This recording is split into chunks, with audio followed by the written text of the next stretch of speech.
Hi there, I'm Kala. Ever been told on your own birthday that no one's coming? Not even your parents? Yeah, mine actually wrote that to my best friend, said I should just deal with it. But that wasn't the worst part.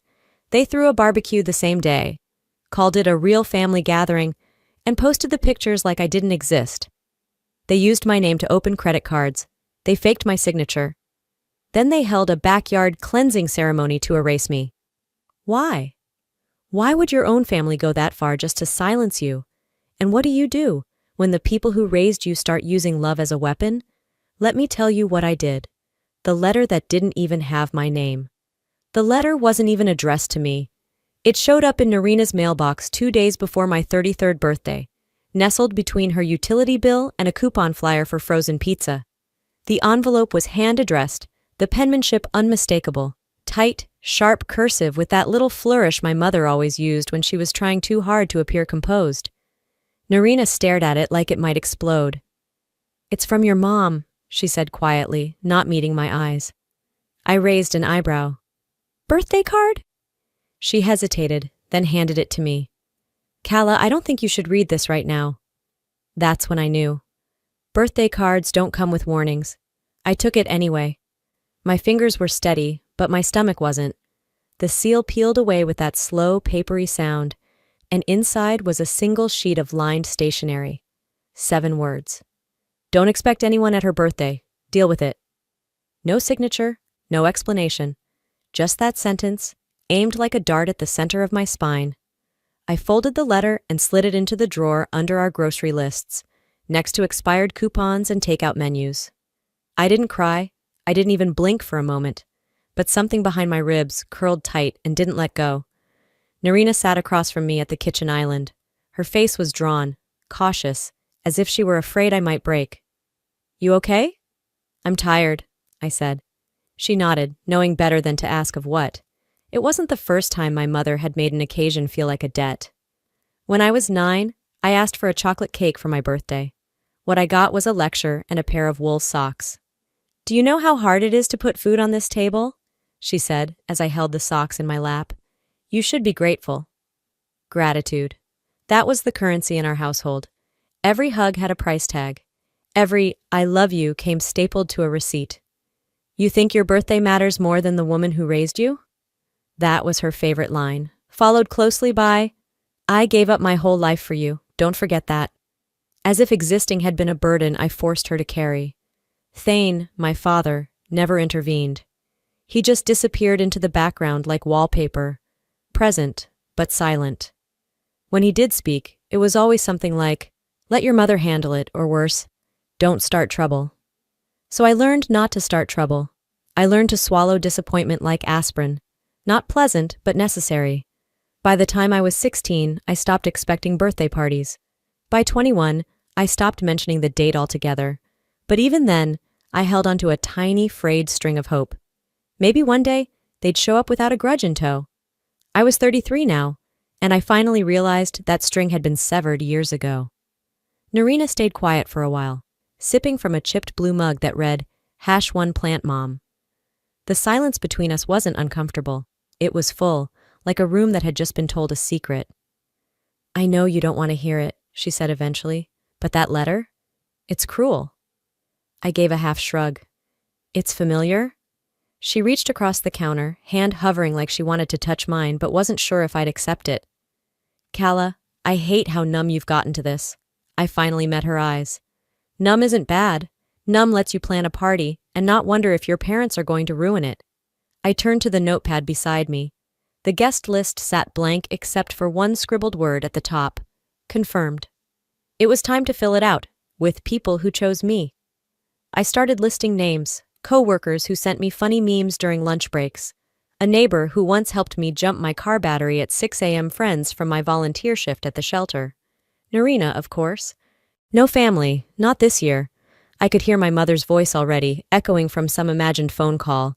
"Wow, all these strangers but not your own blood? That's sad." But what was really sad was how long I'd waited for that blood to act like they wanted me around. I pushed the letter further back in the drawer. "This time," I said aloud, mostly to myself, "I won't chase them. Narina didn't speak. She just nodded, like she'd been waiting years to hear me say that. I glanced out the kitchen window. The sun was higher now, stretching across the fence in long gold bands. Morning was giving way to noon. Time to start setting up the space, ordering extra chairs, or maybe fewer. I looked back down at my list. The names weren't long, but they were solid. And suddenly, that felt like enough. Everyone was somewhere else that day. The sky burned too blue that afternoon, the kind of brightness that felt performative, like the universe was throwing a party I wasn't invited to.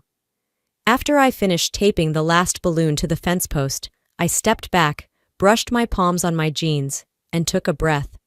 It wasn't much, just a few strings of lights, folding chairs in mismatched colors, and a modest cake chilling in the fridge. But it was mine and Narina's, and a few people who had RSVP'd not out of obligation but because they genuinely liked me.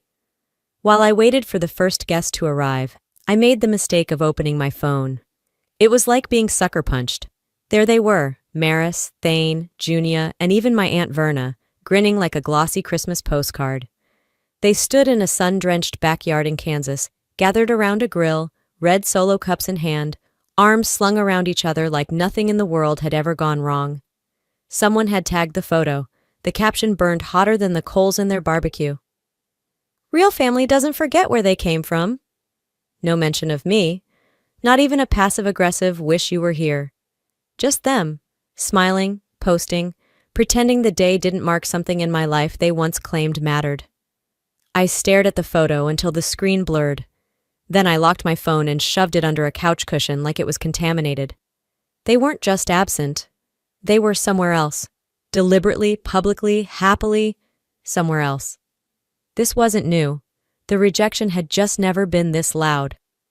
Last Christmas, the whole family sat by the fireplace exchanging gifts. When it came time for mine, Maris handed me a squishy, misshapen sweater in a shade of oatmeal that looked like it had been pulled from the lost and found bin of a retirement home. She gave a smile too wide and said, "You've always liked practical things." Then, before I could even thank her, she turned to Junia and held out a velvet box with a wink. Inside was a perfume bottle, designer, gold-trimmed, imported. "Smells like success," Maris said. "You deserve it." Junia had barely peeled the wrapper off before the next gift appeared, a wallet, sleek and high-end, the kind you don't carry in your purse so much as you let it casually peek from the top to be admired. Why not me? I'd wanted to ask, but I knew better. The answer had already been rehearsed. "Calla, that kind of thing just doesn't suit you." Translation: You're not polished enough. You're not graceful like her. You're not worth the investment. It was always that way. If we both asked for the same thing, Junia got it. I got the speech. Even when we were kids, if she cried, someone rushed in with a Band-Aid and a cookie. When I cried, "You're being too sensitive." Over time, I stopped asking. I stopped hoping. And more dangerously, I started believing them. By the time guests began trickling into the backyard, I had put on my best face. I laughed. I refilled drinks. I complimented someone's earrings like I meant it. But when I ducked into the kitchen for a moment alone, I saw the cake I had bought for myself. Small, simple vanilla with pale yellow frosting. The kind a kid might pick out for their imaginary party. I sliced into it alone. Not because I was sad, but because no one else had bothered to remember this day mattered. And as I sat on the back step, fork in hand, I thought, if they could smile like that on the day they left me behind, if they could raise their glasses and post about real family without blinking, then maybe I didn't need to question anymore if I was the one who broke something. Because maybe, just maybe, I never belonged in the picture in the first place. I didn't cry that night. I didn't spiral or rage. Instead, I drafted a new invite list, one I would use from now on. I started with the people who showed up. Not perfectly, not with grand gestures, but consistently. The neighbor who brought extra folding chairs without being asked. Narina, who managed the playlist and made everyone feel like they belonged. My coworker Lila, who arrived with 2 bottles of wine and stories that made me laugh until my stomach hurt. I didn't leave any blank seats this time. I didn't write names in pencil. I didn't hope anyone would show up out of guilt. For the first time, I planned a future that didn't include apologies I was tired of begging for. The sun dipped lower, casting long shadows across the yard. As laughter bubbled from the back porch and someone called my name to join the group photo, I realized I hadn't looked at my phone in hours. I had stopped waiting, and I felt more full than I had in years. When silence turns into a show, it was late morning, and the dishes from last night's gathering still sat stacked in the sink. I had planned to clean them after finishing a few emails, but instead I found myself scrolling. It was mindless, something between delay and denial. That's when a notification lit up my phone. Sable had messaged me on Instagram. "Have you seen this yet? Junia's out of pocket." I clicked the link without expecting much. Probably some cryptic quote about loyalty or broken families, which was Junia's favorite kind of digital sermon. But this wasn't cryptic. It was calculated. The video started with her in faux tears, those silent, shaking shoulders that said more than real crying ever could. She stared into the camera, her voice low but steady. Some people throw parties not because they're loved, but because they're scared of being alone. The screen cut to a slow pan of a birthday cake, clearly not mine, and Junia's smug expression returned just in time for her punchline. "It's giving. Desperation." Hashtags followed. #TruthHurts, #family. First #fake people music played in the background. Sultry, mocking. It was a Taylor Swift instrumental, ironic in the cruelest way. I didn't throw my phone or yell. I didn't even curse. I just sat back in my chair and let the humiliation settle over me like a second skin. It wasn't new, just louder. I hit save on the video, downloaded it, forwarded it to Orson with no caption. By now he knew what silence meant. By mid-afternoon I called my mother. I didn't want to, but sometimes dignity requires confrontation, not avoidance. She answered on the second ring. "Calla? I'm assuming you've seen what Junia posted." Pause. Then came the rehearsed sigh. "Oh, honey, she didn't mean you." I waited. Maris continued. "She's been going through a lot. You know how sensitive she is." She literally mimicked me. The setting, the wording, it was about me. Maris's breath hitched. I could already imagine the performance gearing up. "I am so tired of this," she said, voice cracking. "I try so hard to keep peace and all I get is blame. Maybe if you didn't always push us away, Junia wouldn't act out." "And maybe," I said, tone flat, "if you stopped justifying cruelty, you'd see where the rot is." Her sobs got louder. "I'm your mother, Calla. I carried you, fed you, gave up everything, and now I'm just an inconvenience to you?" I let the silence stretch. Her crying filled the space between us like fog, thick, obscuring. "You're not an inconvenience," I said, calm and sharp. "You're a manipulator. And I'm not falling for it." She hung up. I stared at my phone, not out of hurt but clarity, the kind that comes when you finally call a thing by its name. Orson swung by after work with Thai food in that steady way of his. We ate on the porch. He didn't bring it up. He never did until I did. "I saw the video," he said finally. "You okay?" I nodded, lips tight. "I'm done reacting." He tilted his head. "That's not like you." "I know." I set down my chopsticks. "But I'm done giving them fuel. This isn't about being right anymore. It's about protecting what's left of my sanity." I showed him the folder I'd started on my laptop, labeled "The Truth, No Edits." Inside were screenshots, videos, messages, every gaslight and guilt trip I'd saved, not for revenge, for record, for myself, in case I ever questioned what I lived through. He didn't say much, just nodded. It was enough. That night, I didn't post any cryptic responses or vague subtweets. I didn't defend myself in the group chat, where half of them watched in silence. I didn't tell Narina what happened. I just kept building that folder. Because sometimes, the most radical thing you can do isn't to shout. It's to document. And from that day on, I stopped giving them anything to misquote, not just emotionally robbed. By the end of that weekend, the noise had died down. No more subtweets, no more whispered comments passed through friends of friends. I hadn't looked at my phone in 2 days, and honestly, it felt like a detox I didn't know I needed. The silence from them wasn't peace, it was pause. But I was learning to make space for my own quiet. On Monday, Orson and I sat on the back porch, sipping watered-down lemonade. He was half listening to a podcast and half watching me scroll through my email. I didn't say much. I didn't need to. We'd gotten good at silent observation. But then he pointed to a flimsy flyer that had come in the mail. "Hey, why would we get this ad? It's for a luxury spa in Tacoma.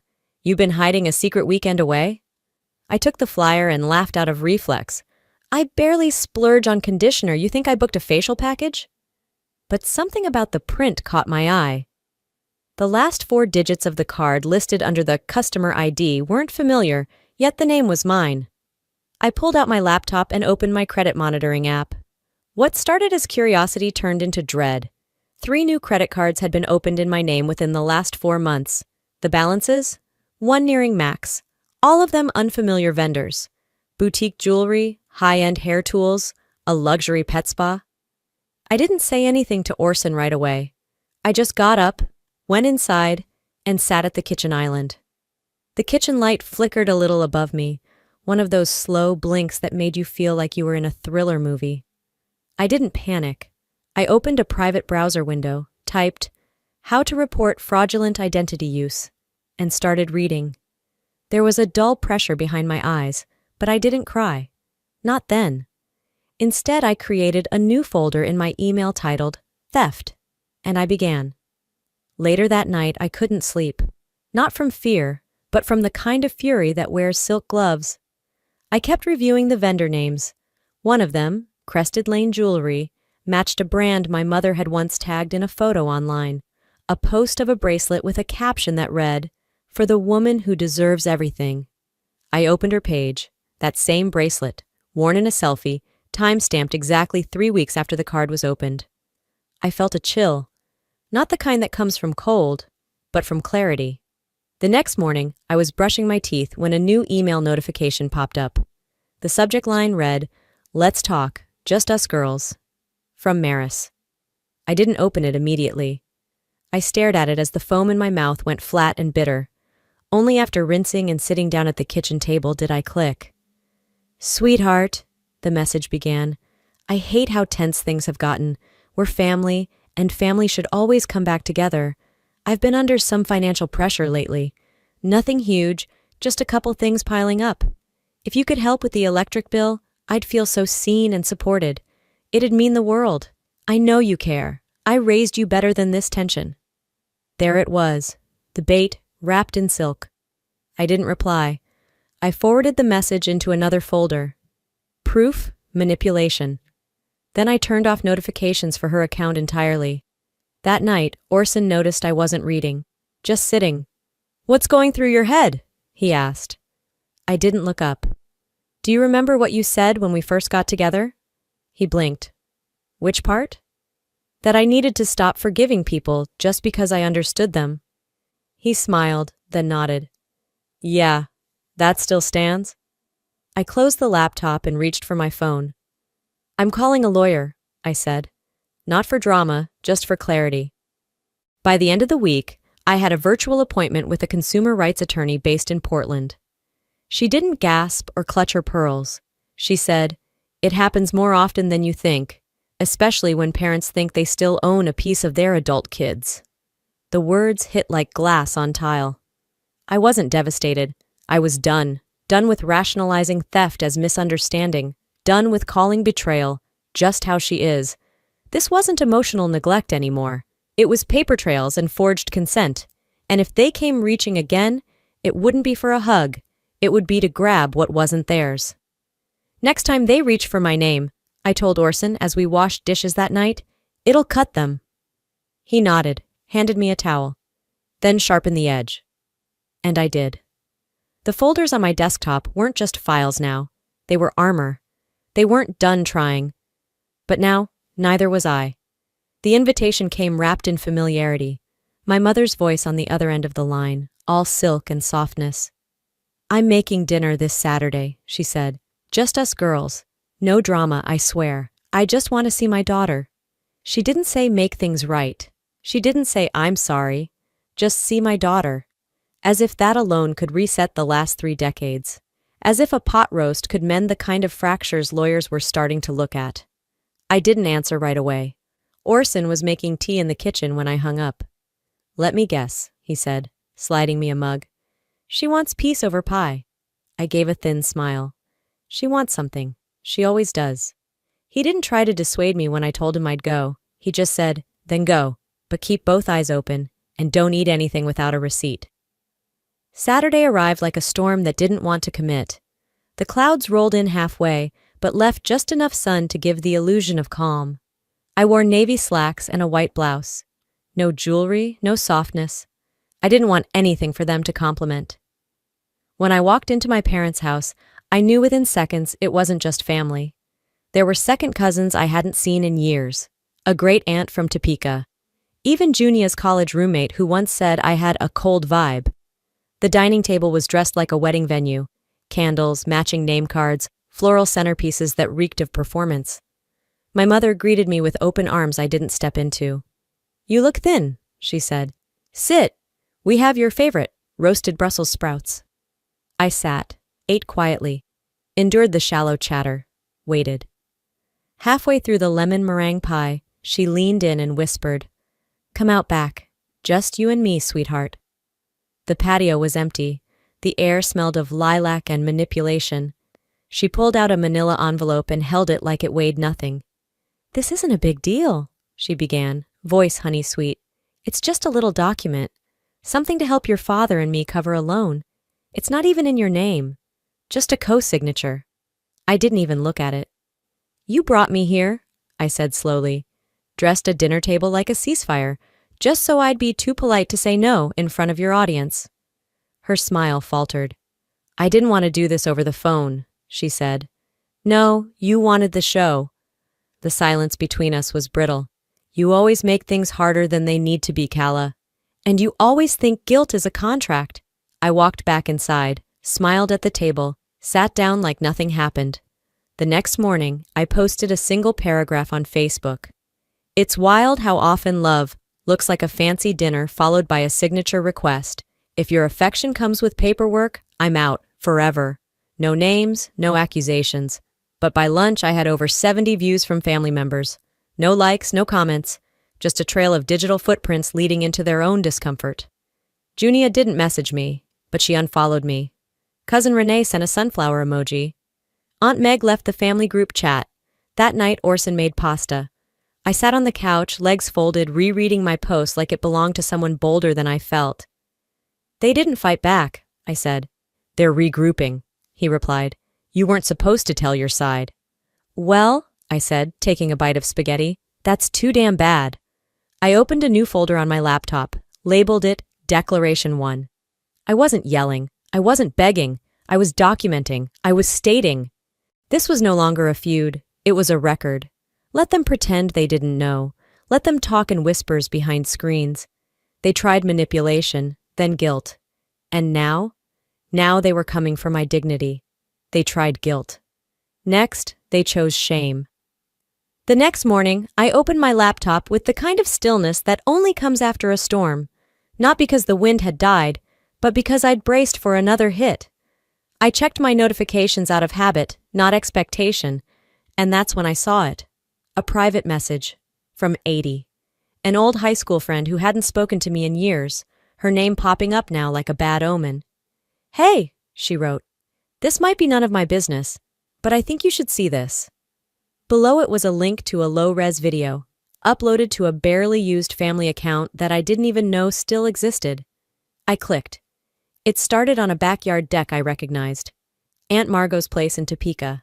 A circle of plastic lawn chairs, a folding table draped with a floral sheet, and at the center, a large yellow bowl filled with water. My mother, my Aunt Junia, and a few of the cousins stood around it.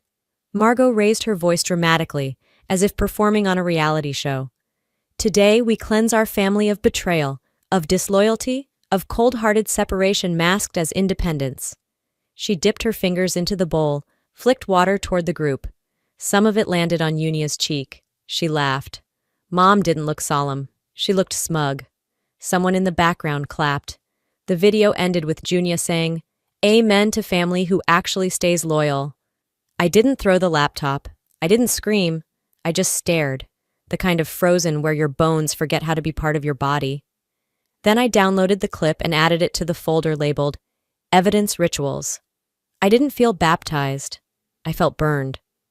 That evening, I pulled out my budget sheets, opened the spreadsheet I hadn't touched in months. Rows and rows of transaction history blinked back at me.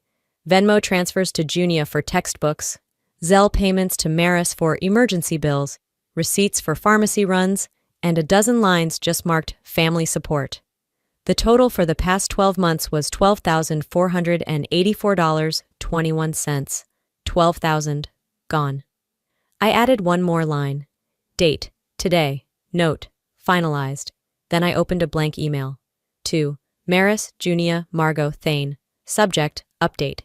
Effective immediately, I will no longer be providing any financial support. Do not contact me for money. Attached. Final ledger.pdf. No extra lines.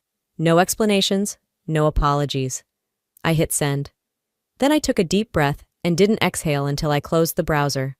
My fingers hovered over the keyboard, and for the first time in years, they didn't tremble with second-guessing. Dinner that night was quiet. Orson made grilled cheese and tomato soup, the kind of meal we defaulted to when life felt heavy and dumb. He set a bowl in front of me. You didn't owe them any of it. I nodded, dipping the sandwich, watching the cheese stretch and tear. I know. You never had to pay for love that wasn't real. That one hit harder. I swallowed too fast and coughed, waving off his concern. Do you think they'll come after me for real now? I asked, half joking, half expecting him to say yes. He shrugged. They already were. Now they just know you're not going to stand there while they pick your pockets and call it affection. I nodded slowly. They baptized themselves in plastic bowls. Yeah, he chuckled. You baptized your damn self in receipts and boundaries. That made me smile. It was bitter, but it was real. I went back to my desk and renamed the folder. The Truth, No More Mercy. Inside it, the ritual video sat beside the financial spreadsheet, an archive of sins dressed in Sunday clothes. For years, they'd taught me to confuse silence with grace. But grace doesn't mean surrender. Grace doesn't mean keep giving until you're empty. Grace sometimes is saying, no more. So I stopped, and for the first time I didn't feel empty. I felt like someone finally closing a leak that had been draining me for decades. Later that night, I stared at the ceiling and waited. Waited for the regret, for the panic, for the inevitable voice inside me that always whispered, you'll miss them. It didn't come. Instead, I heard Orson breathing steady beside me. I heard the quiet hum of the fridge. I felt the stillness of a home that wasn't built on guilt. I wasn't proud, not yet, but I wasn't ashamed either. And that was new. The cost of their silence just went up. I had just finished folding laundry, something grounding, repetitive, safe, when the call came in. The name on the screen wasn't familiar, but the area code was Portland, and something in my stomach tightened like it already knew this would be different. Miss Callakeen? The voice asked. This is Claire Rasmussen from Perkins & Rowe, legal counsel.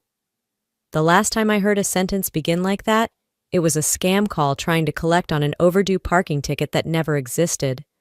But Claire sounded real, measured, heavy, but not hesitant. I'm calling in regard to an inquiry we received through our identity fraud division, she said. Your name appears on a financial application filed at Kestrel Credit Union. It was processed last fall. I hadn't applied for anything last fall, Claire continued. We reviewed the physical documents. Your social security number was included. So was your signature. My throat went dry. I hadn't signed anything for anyone in over a year. Did you say signature? I asked. It bears strong resemblance to your handwriting, she confirmed. But upon analysis, we believe there's clear indication of forgery. My fingers were already moving, grabbing a pen, scribbling on the back of a receipt. Filed by who? We can't legally disclose that unless you choose to press charges, but we have enough to file a criminal complaint, if you wish to move forward. I stared at the wall, the beige paint blurring into noise. I already knew who did it. It wasn't a question. It wasn't a stranger who guessed my social security number and practiced my loops and slants. It was family. More precisely, it was someone I had once believed would never go that far. I didn't speak for a moment. Then I said, "Please send everything you can to my email. I'll consider next steps." Claire's voice softened. "I know this is hard." I almost laughed. "You have no idea." When I hung up, I didn't cry, didn't scream. I didn't call Orson or Narina. I just sat in the quiet and repeated one sentence in my head like a metronome. They didn't just lie to me, they used me. By the end of that same day, my inbox was a battlefield. First, a message from a college friend, Jasmine, who now worked in branding. She forwarded a screenshot from Junia's most recent collab, a sponsorship for a wellness skincare line. "They dropped her," Jasmine wrote. "Apparently the brand team did a background scrub, found her shady TikTok, and your public response. Said it didn't align with their values." Right below it was a second message from a former coworker of Verna's. "Just thought you should know," it read. "HR opened a probe into Verna today. Word is, someone flagged her for misusing company email to circulate that weird video about spiritual cleansing. Not cool when you're a manager." I blinked. Twice. No text from Junia, no calls from Verna, no apology from Maris, of course not. They weren't sorry they used me. They were sorry they got caught. I leaned back in my chair and opened the Truth, No More Mercy folder. I added 2 new subfolders, Legal Prep and Collateral Damage. I wasn't out for blood, but I wasn't about to bandage their wounds either, not when they'd walked barefoot into glass they laid themselves. That night, as the rain started tapping lightly against the kitchen window, Orson pulled out 2 mugs and filled them with tea. "How bad?" he asked, sliding mine across the table. "Forgery," I said simply. His jaw clenched. "They actually—" "Yep." He didn't ask if I was pressing charges. He just waited, and I answered slowly, "Not yet." His brow lifted. "I want them to sit in it first," I said. "The shame, the silence, the knowledge that I know, and that I'm not running." He nodded once.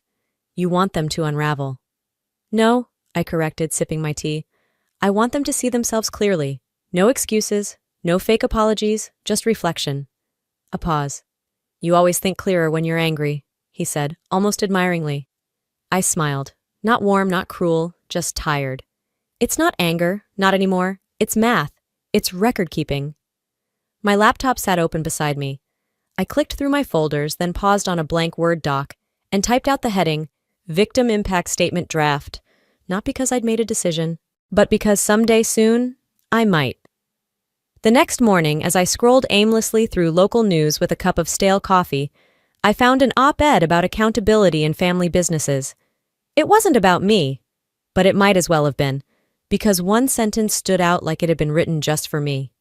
"Silence isn't protection, it's complicity." That's when I knew they were no longer just toxic. Now, they were dangerous. I didn't plan the moment it happened. There was no dramatic music swelling in the background, no inner monologue about courage. It was just a quiet Tuesday morning, sunlight slanting across my kitchen tiles, when I clicked Create Post. Not a draft, not a journal entry, a public post. I titled it, What Family First Really Looked Like. Below the title, I started attaching, not opinions, not memories blurred by bias, just evidence. A scan of the bank statement with my name tied to a credit card I never applied for. The forged signature, side by side with a document I had signed years ago. Screenshots of the TikTok Junia had posted mocking lonely narcissists who throw themselves pity parties. The email from Maris, asking for money to cover this one last bill, right after the emotional landmines. A blurry photo from the BBQ, where they toasted marshmallows under string lights without a single mention of my name.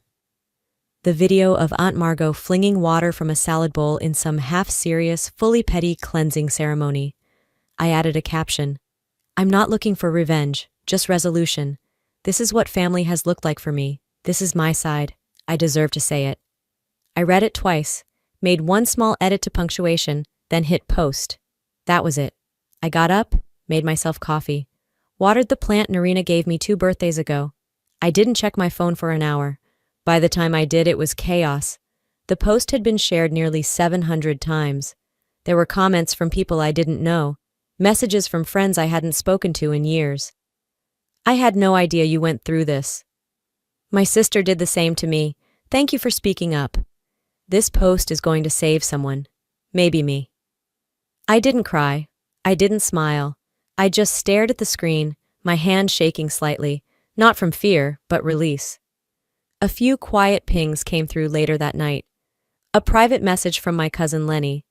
I always wondered, none of it ever made sense. Another from a friend of Verna's. She used to talk like you owed them something. Now I know what she meant. Someone I didn't recognize at all. I screenshotted everything before they take it down. You're not alone. Then came the counter-strike. Maris didn't tag me, of course. She never does when she wants to maintain her image. But the post was unmistakably about me. A photo of her with Junia on a park bench, all soft edges and fall filters. The caption, "No parent is perfect, but love is loving your kids even when they abandon you, even when they twist the story. Grace is for everyone." It garnered hearts, hugs, and the usual comments from her circle. Mostly people who hadn't seen my post yet. But not everyone played along. Aunt Elise wrote, "Grace doesn't cover fraud." A guy named Caleb, who I vaguely remembered from childhood summer barbecues, said, "It's funny how nobody refuted what was posted. They just cried louder." Within hours, Maris disabled comments. Then she made the post visible to friends only. She never messaged me. Junia never apologized. Verna apparently took a digital detox. And still, I didn't reply. I didn't post again. Not because I had nothing left to say, but because I'd already said what mattered. The truth didn't need my defense. It stood on its own. That evening, Orson poured me a glass of wine and asked, "How do you feel now?" I considered it. "Lighter," I said, "and heavier at the same time." He nodded like he understood. Healing's like that. It doesn't always come wrapped in peace. Sometimes it arrives wearing armor. "I didn't do it to ruin them," I said quietly. "I did it to stop hiding." He raised his glass. "To that." The toast wasn't loud, just a soft clink in a quiet room. I spent that night answering a few messages, flagging a couple of hateful ones, and turning off my notifications. Then I curled up on the couch with a blanket I bought myself after Christmas last year. The first holiday I spent alone on purpose. That blanket had become something sacred. Not because it was warm, but because no one had to approve of it. I didn't have to earn it. Neither did my truth. And for once, I felt like that was enough. I closed my eyes, not with fear or guilt or second-guessing, but with a breath that felt whole. And with every truth exposed, I started becoming someone new. I woke up to gray light leaking in through the blinds, and a sense of stillness so deep it felt like something had shifted in the night, quietly, but permanently. The kind of shift you can't undo, even if you wanted to. I didn't feel the twitch to scroll through other people's lives or scan for damage control. Instead, I walked to the kitchen barefoot, brewed a pot of coffee, and stood at the window watching the neighbor's dog chase a squirrel like the world hadn't cracked open the day before. But it had, and not in a violent, explosive way. It cracked like old ice finally giving way beneath pressure that had built for decades. I sipped my coffee and opened my laptop. Not because I had something to prove, but because I didn't have anything to hide. There it was, my post, still pinned, still visible, still mine. The truth was still out in the open, and I wasn't scrambling to explain it. I wasn't checking who had liked it, or who had stayed silent. I wasn't waiting for a phone call that wouldn't come. I had said what needed saying, and they had heard it. The silence that followed wasn't empty. It was full of implications, of reputations reevaluated, of quiet conversations happening behind closed doors. Doors I no longer tried to knock on. Maris hadn't reached out. Not with a message, not with a voicemail, not even with another cryptic post. Maybe she was licking her wounds. Or maybe, for once, she was actually listening. That morning, I received an email from the identity fraud lawyer, Claire. "Calla," it read, "I wanted to update you that the documentation is complete. The evidence of forgery is conclusive. No further signatures or cooperation are required from you at this point, unless you choose to proceed with a formal complaint." I read it twice, then minimized the window. I wasn't ready to press the button yet, but I wasn't scared to anymore. I thought about everything I'd uploaded. The receipts, the bank statements, the email Maris sent me asking for money while calling it healing, the staged cleansing video, the TikTok, The backyard BBQ they hosted on my birthday, tagging it #FamilyFirst. I hadn't embellished. I hadn't fabricated. I had simply told the truth and let it speak for itself. And it did. The comments were still rolling in. Some supportive, some stunned, a few accusatory. But most were from people who recognized the shape of my pain in their own lives. People who said, "I thought I was the only one," or "You just described my mother," or simply, "Thank you." I hadn't meant to start a movement, but sometimes truth becomes contagious. Later that afternoon, I went to the community garden. The sun was peeking through in patches, and I needed to feel something grow that wasn't resentment. As I dug my hands into the soil, planting early tomato starters, I found myself humming a tune I didn't recognize.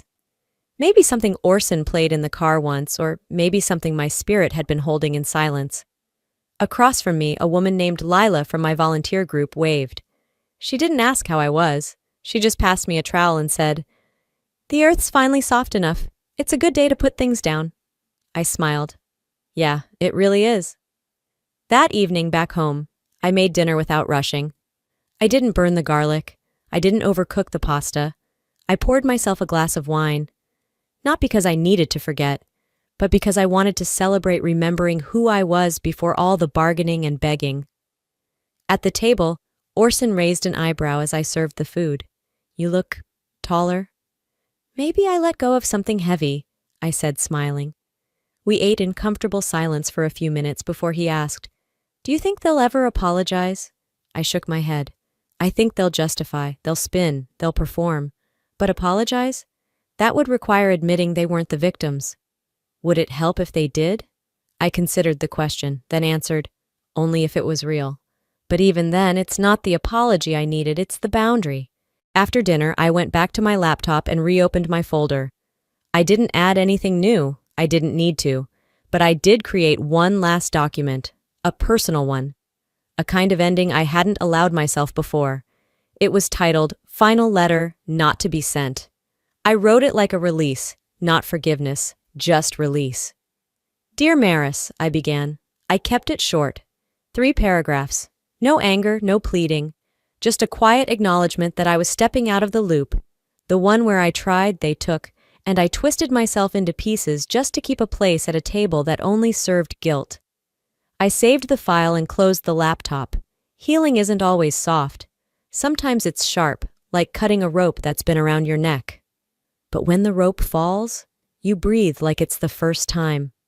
I looked out the window. The sky had turned lavender. A breeze moved through the trees like a sigh of relief, and I realized something I hadn't let myself believe until now. They didn't get to be the end of my story. I did. Looking back, I wish I could tell my younger self one thing. You don't have to keep bleeding just because someone else keeps handing you the knife. We're raised to believe family means forever. That forgiveness is automatic. That blood outweighs harm. But healing, real healing, isn't about pretending something didn't break. It's about finally saying, "This hurt me, and I won't carry it quietly anymore." And the moment I stopped hiding behind shame, the moment I let truth speak louder than obligation, something shifted. Not in them, in me. So if you're out there wondering if your pain is valid, if your story is bad enough to walk away, let me say this clearly. You don't need permission to protect your peace.